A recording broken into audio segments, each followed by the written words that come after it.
వర్షిని తల్లిదండ్రుల విషయానికి వస్తే మా బిడ్డ ఒక్కగానొక్క కూతురు అటు ఇటుగా అంటే అగోరితోని పెళ్లి జరగడం ఏంటి, ఈమె ఏదో వశీకరణ చేసో ఏదో అంటే డబ్బు కావచ్చు ఐఫోన్లో ఆశ చూపించి ఇట్లా తీసుకెళ్ళింది మా కూతుర్ని రక్షించండి అని చెప్పేసి పాపం వాళ్ళు కన్నీళ్లు పెట్టుకుంటున్నారు. మీరేమంటున్నారు? ఆమె మేజర్ అయ్యింది. వాళ్ళు వాళ్ళు ఆ అమ్మాయి యొక్క తల్లిదండ్రులు కన్నీళ్లు పెట్టుకున్నా, రక్తపు నీళ్లు పెట్టుకున్నా, తల బండకేసుకొని గుద్దుకున్నా వాళ్ళు ఏం చెయ్యడానికి లేదు. ఎందుకంటే ఆమె 18 సంవత్సరాలు నిండినటువంటి మేజరు అంతే. అలాగే పెళ్ళైన తర్వాత 7 సంవత్సరాల వరకు ఆ అమ్మాయికి ఒక గీత పడినా, ఒక ఘాటు పడినా, ఆమెకు గాయమైన, ఆమెకి ఏమైనా అనారోగ్యమైనా మనము గృహహింస చట్టం కింద చర్య తీసుకోవాల్సిందే. మళ్ళీ వాళ్ళు రాజ్యాంగాన్ని, చట్టాలనే నమ్ముకోవాలి తప్ప ధర్మాన్ని, దేవుణ్ణి, ఆత్మలని నమ్ముకునే అవకాశం లేదు. ఒక్క వర్షిని తల్లిదండ్రులు కాదు, అఘోరి శ్రీనివాస్ తల్లిదండ్రుల బాధ కూడా అంతే. ఓ ప్రియమైన తల్లిదండ్రులారా, మొన్నటికి మొన్న మదనపల్లి దగ్గర, చిత్తూరు జిల్లాలో మదనపల్లి దగ్గర వైస్ ప్రిన్సిపాల్ గా ఉన్న ఒక ఆవిడ తన 2 బిడ్డలని శివుడి కోసం బలిచ్చింది. అలాగే నల్గొండ జిల్లా సూర్యాపేట దగ్గర మోతే మండలంలో చిన్నమంగలి తండ అనే గ్రామంలో భారతి అనే బీఈడి చదువుకున్న టీచర్ ట్రైనింగ్ చేసిన మహిళ 7 నెలల తన బిడ్డని గొంతు కోసేసింది. ఒక వారం రోజుల క్రితం ఆమెకు ఉరి శిక్ష కోర్టు విధించింది. కాబట్టి మీరు మీ భక్తిని మీ పిల్లలకు నూరిపోయడం వల్ల ఆ భక్తిలో కొట్టుకుపోయి జరుగుతున్న దుర్మార్గాలే ఇవి. ప్రశ్నించడము, ఆలోచించడము, ఏది నిజము అనేటువంటి కామన్ సెన్స్ తో జీవించడం మన పిల్లలకు మనం నేర్పియాలి. ఒకవేళ పెద్ద చదువులు చదవకపోయినా ఏదైనా సమస్య ఎదురైతే ఎదుర్కొనేటువంటి మానసిక ధైర్యాన్ని ఇవ్వాలి. ఏదైనా ప్రలోభాలు, మోసాలు జరిగితే దాన్ని గుర్తించే చైతన్యాన్ని మనం ఇవ్వాలి. ఈ రోజు తల్లిదండ్రులు చిన్నప్పటి నుంచి దయ్యాలు, భూతాలు, బూచోడని, దేవుడు ఉంటాడు, శివుడు ఉంటాడు, లేదా ఆత్మలు ఉంటాయి, స్వర్గాలు ఉంటాయి, నరకాలు ఉంటాయని మన ప్రజలందరికీ పుడితే ఈరోజు మీరు తల్లిదండ్రులు అందరూ పెట్టిన భక్తితోనే వెళ్ళిపోయారు. ఈరోజు ఎంతో మంది ఆడపిల్లలు దొంగ బాబాలు, దొంగ స్వామీజీలు, దొంగ అంటే ఇక నేను మంచి వాళ్ళ గురించి అనట్లేదు, మంచి వాళ్ళు కూడా ప్రజలకు సేవ చేస్తూ, చైతన్యం చేస్తూ, మంచి పనులు చేస్తూ, ధర్మాన్ని కాపాడే మంచి వాళ్ళు కూడా ఉన్నారు. కానీ ఈ దొంగల చేతిలో మోసపోయేటోళ్ళు అందరూ వాళ్ళే కదా. కాబట్టి వర్షిని తల్లిదండ్రులైనా, థర్డ్ జెండర్ శ్రీనివాస్ గారి తల్లిదండ్రులైనా ఒకటే చెప్తున్నాను, మీరు మీ పిల్లల్ని కన్నారు, 14 ఏళ్ల వరకు పెంచారు, ఆ తర్వాత వాళ్ళు బాల్య దశ అయిపోతుంది, 18 ఏళ్ల వరకు మేజర్ అయ్యేంత వరకు మీకు కొంత పర్యవేక్షణ హక్కులు ఉంటాయి. 18 తర్వాత వాళ్ళ ఇష్టం. ఈరోజు మాకు తెలిసిన డేవిడ్ అన్న వాళ్ళ కొడుక్కి కులం లేకుండా, మతం లేకుండా, no caste no religion certificate తీసుకున్నాడు. నరేష్ అన్న మరి రేపు వాడు రిజర్వేషన్ ఒక్కసారి మనం అఘోరికి కాల్ చేసే ప్రయత్నం చేద్దాం. ఒక్కసారి తను ఎత్తకపోవచ్చు, ఎందుకంటే విసిగెత్తి ఉన్నారు. చూద్దాం, ఒకసారి ఫోన్ చేసి అయితే మనం ప్రయత్నం చేద్దాం, మనం మాట్లాడే ప్రయత్నం చేద్దాం. అలాగే అవుట్ ఆఫ్ నెట్వర్క్ వికీ 100 మంది బాబాల బండారం పుస్తకం చూడవా? అవుట్ ఆఫ్ నెట్వర్క్ వస్తుంది అంటే మేబీ ఈ స్టేట్లో లేదనుకుంటా.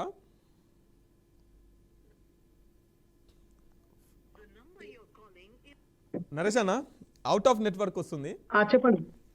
ఇప్పుడు సమాజానికి ఏం మెసేజ్ ఇస్తున్నట్టన్నా వీళ్ళు ఈ పెళ్లి ద్వారా? ఈ పెళ్లి ద్వారా వాళ్ళు గొప్ప సందేశం ఇస్తున్నారు. ప్రజలందరూ మీరు ఆలోచించే విధానం మార్చుకోండి. ప్రతి సమస్యకి వాస్తవానికి దగ్గరగా ఆలోచించడం అలవాటు చేసుకోండి. ఎందుకనంటే 18 ఏళ్ళు నిండినటువంటి ఆడ మగ, అబ్బాయి అయితే 21 సంవత్సరాలు, అమ్మాయి అయితే 18. ఈ మధ్య అమ్మాయికి కూడా 21 సంవత్సరాలు చేయాలి అనే ఒక చర్చ కూడా జరుగుతుంది. ఆ తర్వాత వాళ్ళు వాళ్ళ ఇష్టంగా జీవించే హక్కు, స్వేచ్ఛని మనం ఇవ్వాల్సిందే. తర్వాత వాళ్ళు అలా పెళ్లి చేసుకోవడము చట్ట సమ్మతమే, ధర్మ సమ్మతమే. ఇంకా చిన్న పిల్లల్ని వేసి పెళ్లి చేసుకోవచ్చని ధర్మాలు చెప్తున్నాయి. అఘోరి గారు తాను నమ్మిన ధర్మం ప్రకారంగానే తనను ఇష్టపడ్డ వ్యక్తిని చేసుకున్నారు. కాబట్టి ఇంకా 10 మందిని కూడా చేసుకుంటారు, 100 మందిని కూడా చేసుకుంటారు. అది వాళ్ళ సనాతన ధర్మంలో వాళ్ళకు ఒక ఉదాహరణ, ఒక రోల్ మోడల్ వాళ్ళకు ఉంటారు. కాబట్టి మనం రాజ్యాంగం మోడలే ఉండాలి. భారతదేశంలో అయితే ఒకే భార్యతో ఉండాలి, రెండో భార్య చెల్లదు. కాబట్టి మనం రాజ్యాంగాన్ని చదివి శాస్త్రీయంగా మానవ విలువలతో జీవించుదామా, లేకపోతే ఆచారాలు, వ్యవహారాలు, సాంప్రదాయాలతో, పాత పద్ధతులతో కొనసాగుతామని తల్లిదండ్రులు ఆలోచించాలి. అలాగే వాళ్ళిద్దరే పెళ్లి చేసుకోవడం కాదు. ఇక్కడ చూస్తున్న ప్రజలారా, మీ ఇంటి చుట్టుపక్కల ఎన్ని అత్యాచారాలు జరుగుతున్నాయి, ఎన్ని అక్రమ సంబంధాలు కొనసాగుతున్నాయి, మీ మీ బంధుమిత్రుల్లో ఎన్ని ఘోరాలు నేరాలు జరుగుతున్నాయి. వాటన్నిటికంటే ఇది పెద్ద విషయం ఏం కాదు. ప్రజలు ఈరోజు చాలా విపత్కర పరిస్థితిలోకి నెట్టబడ్డారు. 2 తెలుగు రాష్ట్రాలు మిగతా అనేక రాష్ట్రాల కంటే ఆర్థికంగా డెవలప్ అయ్యారు, విద్యాపరంగా డెవలప్ అయ్యారు. భూముల్లోనూ, ప్రాజెక్టుల్లోనూ, రోడ్లలోనూ, కరెంట్లలోనూ, టెక్నాలజీలోనూ, విద్యా సంస్థల్లోనూ, మీడియా ఛానళ్ల విషయంలోనూ, సినిమాలలోనూ అనేక రంగాల్లో 2 తెలుగు రాష్ట్రాలు చాలా డెవలప్ అయ్యాయి. ఇంకా డెవలప్ కావాల్సినవి చాలా చాలా ఉన్నాయి. ప్రైవేటు విద్య అభివృద్ధి చెందింది, ప్రైవేటు వైద్యం అభివృద్ధి చెందింది, ప్రభుత్వంకి సంబంధించిన నిర్లక్ష్యం అయ్యాయి. కానీ మీరు ఒక్కసారి ఉత్తర భారతదేశ పర్యటన చేసి చూడండి, ఎంత దుర్మార్గ పరిస్థితి ఉందో. అయితే ఆ దుర్మార్గ పరిస్థితులు ఉత్తర భారతదేశంలో ఉన్నటువంటి మతాన్ని, అజ్ఞానాన్ని మనకు నూరిపోసి ఇక్కడున్న విజ్ఞాన ప్రజలని శత్రువులుగా చిత్రీకరించి, ఇక్కడున్న అజ్ఞానుల్ని ఆ మత ఉన్మాదులుగా తయారు చేసి మత కుట్రలు జరుగుతున్నాయి. కాబట్టి ప్రజలారా, మన జీవితాల గురించి ఆలోచించడం మొదలు పెట్టండి. మన చుట్టూ ఆత్మహత్యలు విపరీతంగా పెరిగిపోతున్నాయి, ఆలోచించండి. మద్యం ఏరులై పారుతుంది. ఏ ప్రభుత్వం కూడా మద్యాన్ని కంట్రోల్ చేయడానికి ప్రయత్నించట్లేదు. ఎందుకంటే వాళ్ళ సంక్షేమ పథకాలు అమలు చేయాలన్నా, లేదా ఆల్రెడీ ఫిక్స్డ్ బడ్జెట్ కు జీతాలు ఇవ్వాలన్నా ప్రజలు విపరీతంగా మద్యం తాగాల్సిందే. వేలాది కోట్ల రూపాయలు వస్తే తప్ప ప్రభుత్వాలు నడవలేని స్థితిలోకి నెట్టివేయబడ్డాయి.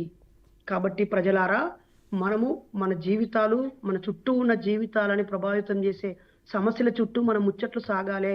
ఈరోజు ఏ యూట్యూబ్ ఛానల్ చూసినా, ఏ న్యూస్ ఛానల్ చూసినా, ఏ పత్రిక చూసినా, ఏ సినిమా చూసినా ఏదో ధర్మాలని, ఆచారాలని, పద్ధతులని, అదే ధర్మము ఆచారం. పండుగ రవై నెలకో పండుగ ఉంటది, ఏడాదికో 12 రోజులు పండుగలు చేసుకుంటే తప్పేమున్నది, చేసుకో. పైసలు ఉన్నోనికి రోజు పండుగే, ఉద్యోగం చేసేటోనికి ఆదివారం సెలవు పండుగే, జీతం వచ్చిన నాడు పండుగ, బిజినెస్ చేసేటోనికి రోజు పండుగే, ఆకలితో ఉన్నోడికి పండుగ నాడిగే పండుగ. ఇవి పక్కకు పెట్టి పనికి మాలిన డబ్బులన్నీ ఖర్చు పెట్టే వ్యవహారాలు బాగా జరుగుతున్నాయి. ఈ దిశగా ఆలోచించాలని. మతాలు మీ ఇంట్లో దేవుని ఫోటోకే పరిమితం కావాలి, మీ గడప లోపలికే పరిమితం కావాలి, మీ గుడి, చర్చి, మసీదులకే పరిమితం కావాలి. అంతేగాని చర్చికి ఆదివారం రాకపోతే మరుసటి రోజు ఎందుకు రాలేదని అడిగే పరిస్థితి ఉండద్దు. మసీదుకి ఒక శుక్రవారం రాకపోతే నమాజ్కి ఎందుకు కత్తలేవు అడిగే పరిస్థితి ఉండద్దు. నువ్వు ఈ మధ్య గుడి కత్తలేవు, నువ్వు బొట్టెందుకు పెట్టుకుంటలేవు, నువ్వు జై శ్రీరామ్ అంటలేవు, నీ చేతికి దారం లేదు, నీ మెడలో పుస్తలు లేవు, నీ కాళ్ళకు మట్టెలు లేవని కొట్టుడు, మీ ఇంట్లో దేవుని ఫోటో లేవని తిట్టుడు.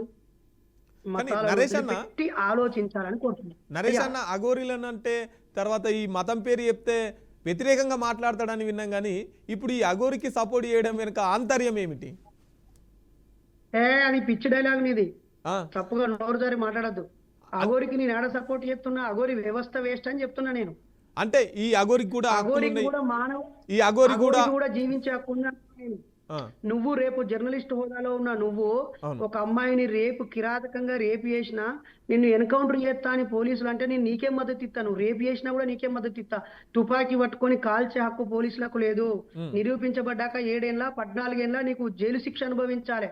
కోర్టు ఉరిశిక్ష విధిస్తే నిన్ను ఉరిదీయమనాలి తప్ప పోలీసులు నేను ఎన్కౌంటర్ చేస్తా అంటే నేను ఎన్కౌంటర్ చేయొద్దంట. అంత మాత్రాన రేపు చేసినా నీకు మద్దతు ఇచ్చినట్ట?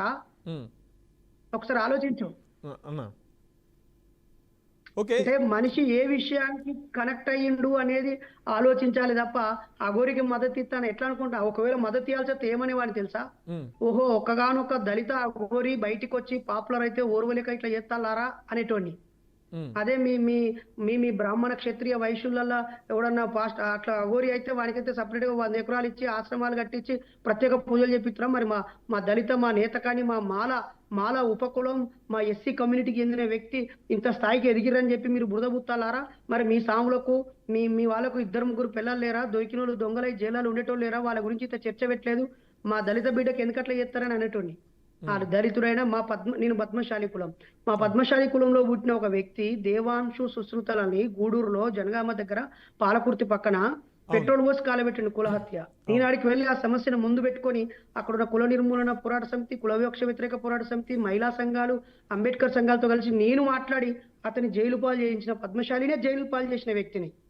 కాబట్టి నాన్ను కులం కోణంలోనో లేకపోతే వీళ్ళకు అనుకూలం వీళ్ళకు వ్యతిరేకం కాదు. నేను రాజ్యాంగం చదివిన వ్యక్తిని. ఒక అడ్మినిస్ట్రేషన్ లో చట్టాలను, రాజ్యాంగ నిర్మాణాన్ని, పరిపాలనకు సంబంధించి, అలాగే మానవ వనరులకు సంబంధించి సైకాలజీ, నీలాగా జర్నలిస్ట్ గా 4 నెల రోజులు పనిచేసినందుకు జర్నలిజం కూడా చదువుకున్న వ్యక్తిని. కాబట్టి ఒక చదువుకున్న వ్యక్తిగా సామాజిక స్పృహ ఉన్నట్టు మాట్లాడుతున్నట్టుగానే గుర్తించాలి తప్ప లేడీ అఘోరికి మద్దతుగా నిలిచిందని కాదు.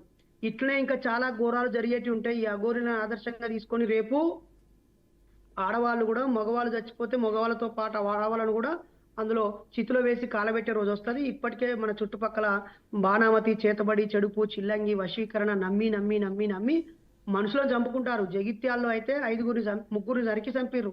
4వ వ్యక్తిని చంపేలో పరిగెత్తుకుంటూ వెళ్ళిపోయాడు. అక్కడ మా సోదరుడు ఉప్పులేటి నరేషి, అక్కడ లింగమన్న, అక్కడ ఉన్న జన విజ్ఞాన వేదిక అన్న వాళ్ళ ఆడికి వెళ్ళి ప్రజలను చైతన్యపరిచేళ్ళు మిత్రులారా. కానీ ఈ అఘోరి పైన తోటి అఘోరాలు కావచ్చు, తర్వాత ఈమె ట్రాన్స్ కమ్యూనిటీకే ఈమె దెబ్బతీస్తుందని చెప్పేసి ట్రాన్స్ కావచ్చు, వీళ్ళంతా కూడా సోషల్ మీడియాలో ఇష్టం ఉన్నట్టు బూతులు తిడుతూ ఇష్టం ఉన్నట్టు మాట్లాడుతున్నారు కదా, దీన్ని ఎట్లా చూస్తారు? ఒకటి ట్రాన్స్జెండర్లు, థర్డ్ జెండర్లు, లేకపోతే లెస్బియన్స్ లేదా ఈ లింగ మార్పిడి పొందిన వాళ్ళందరూ స్వతంత్రులు. వాళ్ళపైన వాళ్ళ అమ్మా నాన్న యొక్క కమాండ్ ఉండదు. వాళ్ళకు వాళ్ళ స్నేహితులు ప్రేమగా మాట్లాడే వాళ్ళు ఉండరు. వాళ్ళకి రూమ్ కిరాయికి ఇవ్వడానికి ఎవరు సాహసించరు. వాళ్ళు కష్టపడి పని చేస్తానని చెప్పినా కూడా వాళ్ళకు పని ఇవ్వడానికి ఎవరు ఉంటారు. కాబట్టి వాళ్ళు ఇష్టం వచ్చినట్టుగా జీవించే క్రమంలో రకరకాల అలవాట్లతో ఉండేవాళ్ళు కొంతమంది ప్రేమగా సేవా కార్యక్రమాల్లో ఉండేవాళ్ళు కొంతమంది, వాళ్ళ హక్కుల కోసం పనిచేసే మంచి మనుషులు కొంతమంది ఉంటారు. కాబట్టి ఎప్పుడైతే ఒక వ్యక్తి తన కుటుంబంలోంచి డిటాచ్ అవుతాడో అతనికి మానవ సంబంధాలు తగ్గిపోతాయి. స్నేహితులతో వెళ్ళిపోయినప్పుడు సైకాలజికల్ గా చాలా ఇబ్బందులు ఉంటారు. వాళ్ళే ఓదార్చుకుంటూ స్నేహంగా ఉంటూ ఉండే వాళ్ళు ఉంటారు. ఈ క్రమంలో వాళ్ళు ఈ సమాజంలో ఎదుర్కొనే చీత్కారం వల్ల వాళ్ళు విపరీతంగా బూతు మాటలు మాట్లాడుతూ ఉంటారు. అయితే కొద్దిమంది బూతు మాటలు మాట్లాడారని చెప్పి ఈ థర్డ్ జెండర్, ట్రాన్స్జెండర్స్ గురించి మనం తప్పుగా ఉండొద్దు. వాళ్ళు కూడా మన అన్న తమ్ముడు, అక్క చెల్లెళ్ళే. కాబట్టి మనం వాళ్ళని ప్రేమ పంచుతూ గౌరవించుతూ వాళ్ళు తిరిగి మన జనసామాన్యంలో కలిసిపోయేలాగా చేసే పనులు చేయాలి. మొన్న ఈ మధ్య ప్రభుత్వాలు వాళ్ళకి ట్రాఫిక్ లో కొంతమందిని, పార్కింగ్ దగ్గర కొంతమందిని రకరకాల ఉద్యోగాలు ఇచ్చే ప్రయత్నం చేశారు. అలా ఆ కమ్యూనిటీ మొత్తాన్ని కొంత వ్యవసాయ భూమి ఇచ్చి వ్యవసాయం చేస్తున్న వాళ్ళు కూడా ఉన్నారు. ఎన్ని మార్గాలలో వాళ్ళని ది బెస్ట్ గా ఉంచొచ్చో చూడాలి. ఒకప్పుడు ఇలాంటి వాళ్ళని రాజుల కాలంలో రాణులకు రక్షకులుగా ఉంచేవారు, అంగరక్షకులుగా. అంటే ఆపోజిట్ జెండర్ కాదు కాబట్టి, సేమ్ జెండర్ కాబట్టి ఉంచేవారు. ఎన్నో వాహనాలు నడపడానికి వాళ్ళని వాడేవారు. అయితే నరేశన్న చివరిగా బృహన్నల వేషంలో ఈ అఘోరి వీళ్ళు తిట్టడము, బండబూతులు తిట్టడం వెనకాల వ్యక్తిగతంగా వాళ్ళకేం ద్వేషం, కోపం ఉండి కాదు.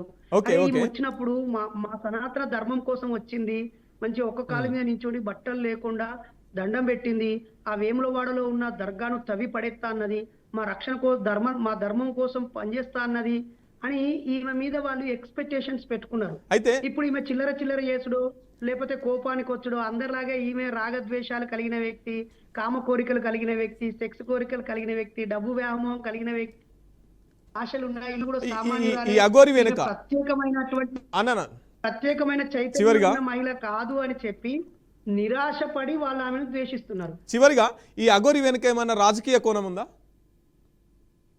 100% ఉంటది. ఎట్లా? ఎందుకంటే మాలాంటి వాళ్ళము ఏదైనా ఒక చిన్న కార్యక్రమం చేయాలంటేనే పోలీసు వాళ్ళకి ఇన్ఫర్మేషన్ ఇవ్వాలి. ఒకవేళ పెద్ద మీటింగ్ సౌండ్ బాక్స్ పెట్టుకుంటే పర్మిషన్ లెటర్ తీసుకోవాలి. అక్కడ న్యూసెన్స్ కాకుండా ట్రాఫిక్ వాళ్ళతో కోఆర్డినేషన్ ఉండాలి. 10 మందిని సమీకరించాలంటే 100 ఫోన్లు వేయాలి. కానీ ఈమె పోతా ఉంటే రెడ్ కార్పెట్ వేస్తున్నారు, ఆల్రెడీ షెడ్యూల్ ఫిక్స్ అయిపోతా ఉన్నది, ఆడ గుడిని తెరిచి ఉంచుతున్నారు, భక్తులను పక్కకు పడేస్తున్నారు, పోలీసు వాళ్ళు కాపలా కాస్తున్నారు, ఆమెకి ఏం కాకుండా చూసుకుంటున్నారు, ఆమెకు వెహికల్ ఇస్తున్నారు, యాపిల్ ఫోన్లు ఇస్తున్నారు, అన్ని సౌకర్యాలు ఇస్తున్నారు. ఇవన్నీ జరుగుతున్నాయంటే without government support, without any political power behind అని లేకుండా అలా సాధ్యం అవుద్దా బ్రదర్? సాధ్యం కాదు. కాబట్టి మతాన్ని, అజ్ఞానాన్ని ఇక్కడ ప్రచారం చేయడం ద్వారా ఏ పార్టీకి అయితే లాభం చేకూరుతుందో ఆ పార్టీ వీళ్ళని నడిపిస్తుంది. చదువుకుంటే ఇప్పుడు గౌరీ లంకేష్ ను చంపింది, ఎంఎం కల్బుర్గిని చంపింది, గోవింద్ పన్సారిని చంపింది, నరేంద్ర దబోల్కర్ ని చంపింది. వీళ్ళందరినీ చంపిన వాళ్ళు ఎవరు అని వెతుక్కుంటూ వెళ్తే గాంధీని చంపిన వాళ్ళే వీళ్ళని కూడా చంపారు కదా.